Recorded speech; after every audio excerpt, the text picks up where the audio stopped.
Now then, folks, I haven't been down much lately. Work's been really busy and home life, and to be honest, my head's been up my arse. Pardon my French. It's just life's so flat at the moment, isn't it? You know, with this coronavirus and working from home in a little 6-foot bloody box room. It's crap, you know. But I've been down a little bit and just kept an eye on place and done a bit of watering, but I haven't really been able to do much, and I wasn't going to bother doing a video really because, like I say, I'm fed up. I'm just flat as a fart. But everybody's in the same boat, and you know, everybody's plodding on. You know, we're not out of this by a long chalk, and it's going to take a long time to get back to normal. But you've got to keep plodding on. You've got to keep going on. You've got to crack on with life. You know, we're still here. You know, as loved ones are still here. That, you know, so I thought I'll get my arse in gear and do a little video. And then you come down here, and this to me is what allotments are all about. You know, you come down here and you look, and this thing's growing, and you've got successes, you've got failures. I came down the other day, and all my strawberries, all them down there, they had a lot of green strawberries on them from what I could see. And they're just, I don't know, they're gone. They're gone. They're horrible, rotten, or they're just not there.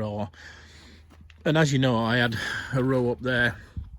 Well, to be honest, I lost the plot and I just ragged them all out, threw them in compost bin, because I'm just fed up of having loads of strawberry plants and not getting any bloody strawberries because it's the mice or the wet or the birds, or even if you net them. So I've cleaned them 3 beds out and I've put some courgettes in.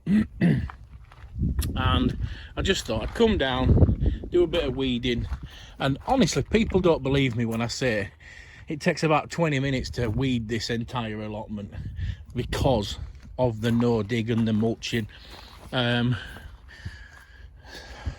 so I'd done the majority of it, pulled the worst out between the onions, and there's a few bits, but I'm working my way steadily through all my salads. My spring onions are doing all right. The other lettuces I put in. A couple of these beetroot have gone to seed, but I'll be right, I'll pull them out. Excuse me. So yeah, and it's a bit strange this year. With that really hard late frost, it's proper bashed me raspberries, but they're coming back. Normally I'd have raspberries by now, but they're coming back. There's plenty of little ones. I just hope we get a bit of sunshine. There's a few starting to turn, but I need to get in and clear out a lot of these young ones. Oh, I think I've just seen one there. Oh, look at that, that's ready. Sorry. Nom nom nom. First one at year for me, that. So I need to get in here and clean some of these out, because these are the ones I want to save for next year, not all these little diddy ones. If you let all the diddy ones grow, you don't get as much energy put into these big thick canes. So my leaf mould bin is going down nicely there. My little apple tree that had loads of blossom on and then got hammered. I think I had one apple, but I can't seem to find it now. And I'm getting a bit worried that it's there, look, there's my one little apple. I thought that might have fallen off in the June drop, but it hasn't. So yeah, all these strawberries are coming out, apart from my giganta that are in the pots, and I'm going to put them in the ground. My red barren onions are ticking over nicely. They're doing really well, as you can see. And honestly, I haven't weeded this bed at all, and there's a couple of little diddy ones in there because of the mulching of the top dressing. My gooseberry bush is growing away merrily there, but like I said, not a lot. There's no gooseberries because I cut it back hard last year, so, and gooseberries grow on the previous year's wood. My autumn raspberries, this end, It's coming on well, same as last year. Looks to have done the trick with protecting these. I'm going to have to take it off soon though. But I've had some in munching because they've munched through me rhubarb, so I've had to clean them off. People say that you shouldn't strip rhubarb all the way back. Well, honestly, it's a load of tosh. You try kill rhubarb. You just try and kill it. You dig it out, get rid of it, and it comes back. So what I do is, when I clear it, I've said it many times before, I clear it all near enough, and then I just make sure there's still a little bit of manure around it. My courgettes that I tucked in under here, they're doing well. My white onions, they're coming on lovely. I started eating my broccolini. I don't know if you can see, but when you cut the main one, you get loads like sprouting broccoli, but it's not called sprouting broccoli, it's called broccolini. So I've been eating that. And then I came and, well, I'm well happy, well chuffed with my cauliflowers. You can't not be happy with them, can you? There's some a little bit smaller. I'll do a little video. I'm going to pull them all, cut them all off today, so I'll show you at the end what I've got. My leeks, they need weeding, but like I say, that will take me 5 minutes to weed in there. Same with the parsnips. This was top dressed with compost that I made, so you always get a couple of flushes of weed seedlings germinating from your compost. But once you've taken the weed seedlings that are on the top off, that's it then. You don't get any hardly, only the ones that blown in. So some more courgettes in here. I've top dressed this with manure, not manure, well it is, yeah, it's 50% manure, 50% compost mix. Oh, I've got some flowers. My potatoes in tubs, I've had to fence them in because they're going a bit mad. My onions that I've put from seed, I really can't believe this has worked, because I think I showed you last time, they've snapped under there. There, look, it's snapped. So I've just put a piece of hose pipe on as a splint. Proper Yorkshireman, I don't like wasting out. I certainly wouldn't want to lose some flowers. I think this one is a goner because it snapped again. Potatoes in tubs, they're plodding on nicely. Been starting to pull them. I was curious as to what my elephant garlic was like, because I'm wanting to clear that really, because I need to get some more leeks and stuff in. Nelly playing away in the pond as normal. Yeah, crackers that dog. So that's my elephant garlic, the one that I've pulled. I know it looks nice and big, but they're not as big as last year, but you know, I'm happy with them. But I'll leave the other ones for a bit longer. I've started filling up this compost bin again. The pond full of duckweed and Nelly playing with the ball. She loves it down here. She will get it out and then she'll just pop it back in. Keeps herself busy. There you go, look. And then she'll get it out again and then she'll pop it back in. Keeps herself busy. I'm going to cut back the geraniums just so that I'll get another flower in. I need to pull a few bits of grass out, but I don't tend to go mad there. My asparagus has been blown over. I'm going to try and string it up, tie it up, keep that going.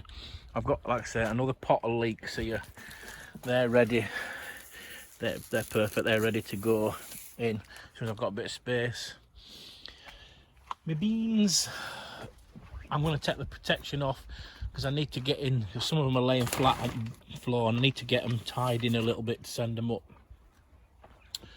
My carrots are romping on under there. You're not going to be able to see it. I really don't. I don't know if you can see through there. They're romping on. This is just protection for Swedes, not for them. The Swedes, they're doing really well. They're sort of fist size now. So I'm going to put another sowing of Swedes in over there where the cauliflowers are going to come out. I'm going to put some so that I can eat these earlier on. My little plum tree, just looking a bit sad really. I don't know what it is. It's got that yellowing virus thing again. I don't know what it is. I'm going to have to keep an eye on it. they die off, leaves die off. I might have to oik it out and burn it and get another one. My second lot of leeks, they're plodding on nicely. So overall, you know, this time of year, allotments tend to keep themselves busy. My little red spring onions, they're doing okay. They tend to keep themselves sorted at allotments, keep them weeded, and your successional sowing. Remember, try and use your beds all year round. Don't just leave them, you know, when you pull a crop, don't try and get something else in.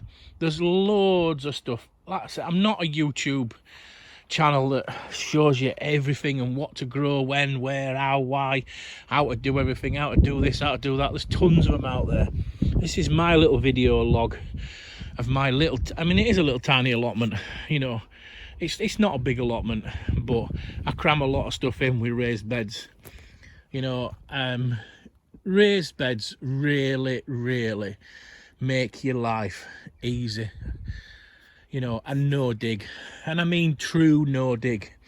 Not people still seem to do, they have raised beds, they still dig them over and they dig manure in, and you just shove it on top. Just put your stuff on top, you know. Even if you're just starting out and you've got areas where you want to cover them up with a load of cardboard, put some polythene over it and cover it and wait until next year. Don't worry about going mad if you've got a new allotment. You know, do half of it. You know, fruit trees, fruit bushes, rhubarb, gooseberries, strawberries. I suppose I just don't seem to have any luck with strawberries. It's not too late to get salads in, you know. So build a raised bed, buy cheap nasty compost. Just buy cheap nasty compost from Morrison's and B&Q's and all that lot. And when you first do your raised bed, if you've got grass, just put your raised bed down, put a load of cardboard down, and just put 4 or 5 inches of cheap compost, topsoil, whatever you can get hold on, and grow some stuff in it. You're not going to be able to grow stuff like carrots and that because you'll need depth to start with. But you can grow things like salads, radishes, beetroots, spring onions, swedes, cabbages, things that grow above ground or a little bit in the ground. You know, get yourself ready for winter veg. You know, broccolis, cauliflowers, spring cabbages. Get yourself some, grow, you can either put a little seed bed in and sow your cabbages, your cauliflower, your broccolis, all that kind of, in a little row, let them grow to 6 or 7 inches, and then plant them out when you've got your raised bed ready or your bed ready. You know, don't worry, just, allotments are meant to be enjoyed, they're meant to be peaceful, they're meant to be a place where you can just chill out. I know I build a lot of crap, but I just love building, and it don't have to be tannalised timber. If you can only get untreated timber, don't be afraid of creosote in it. Modern creosote that you buy now is not like the old-fashioned stuff. And if you're really worried that, you know, it's going to go into your soil and into your veg, which is a load of tosh, it's going to leach out a couple of inches. And if you look at all my beds, I leave 4-6 inches all the way around at least. You know, even with small stuff like that, I leave 4 or 6 inches. It's not going to do no. If you're worried, put some polythene on inside before you fill it. You know, it'll be absolutely fine. Treated timber, a lot of people are worried about treated timber.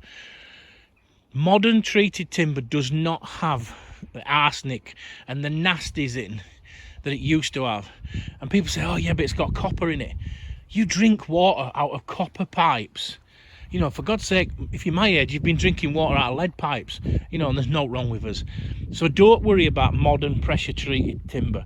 Like I say, if you are, line it with polythene. As you can see, I use scaffold boards. They're not treated. They've been in 3 years. I'll probably get another 2 or 3 years out of them. But it were a means to an end. It were all I could afford. I did half my beds in 6x2, good stuff, 7x2. And rest in untreated stuff. if you can get hold of untreated stuff, just build your beds in it and use them.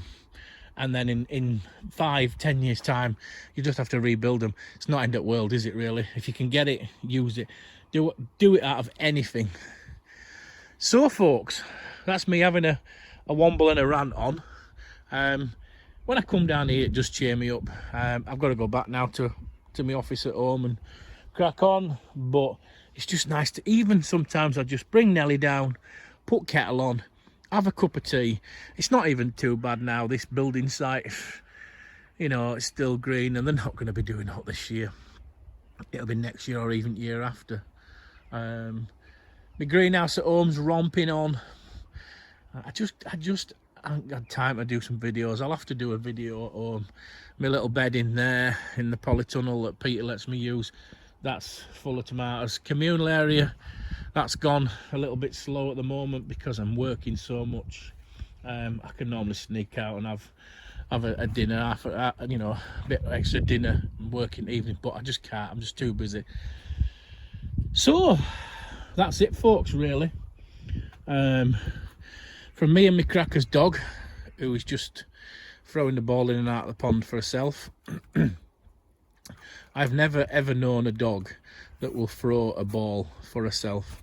She does it at home. She goes to the top of the stairs, lays down, rolls the ball down the stairs and chases after it, and then goes back up and does it again. If nobody wants to play with Nelly, then Nelly makes her own entertainment. So she's oi, yup, she's filthy. Right folks, thank you very, very much for subscribing and following me. Like I say, I know I don't do instructional videos. It's just a log of my allotment and a few bits and bobs. But I really do read every comment, and I try to reply to every comment. It don't bother me if you dislike me videos. Not everybody's going to like what I do. So like, subscribe, dislike, comment, like I say, whatever you feel you want to do. And once again, thank you very, very much for following me.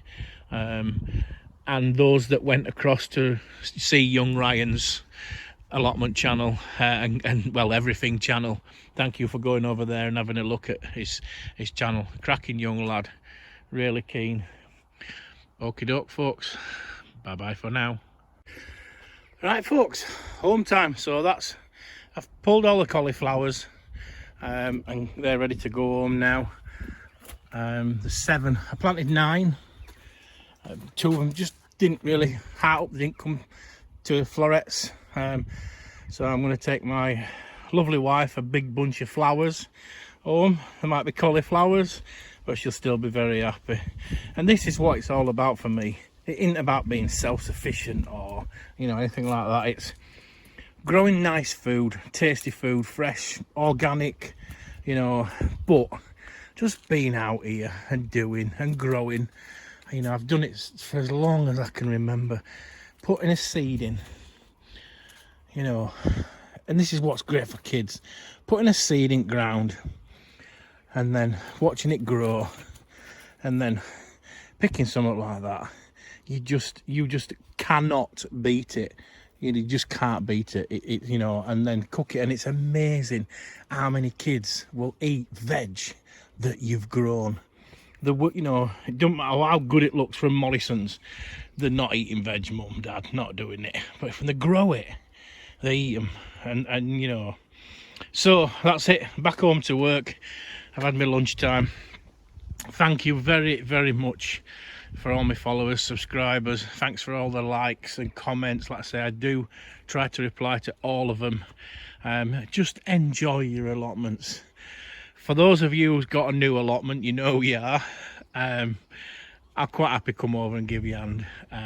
But just bit by bit. Don't try and do it all at once. And don't try and plan it out. Draw it out and you'll plan it out and it'll change. Don't worry if it changes. You know, it's what it's all about. Enjoying it. Being with kids, you know, enjoying it. Okay, see you later. Bye bye for now.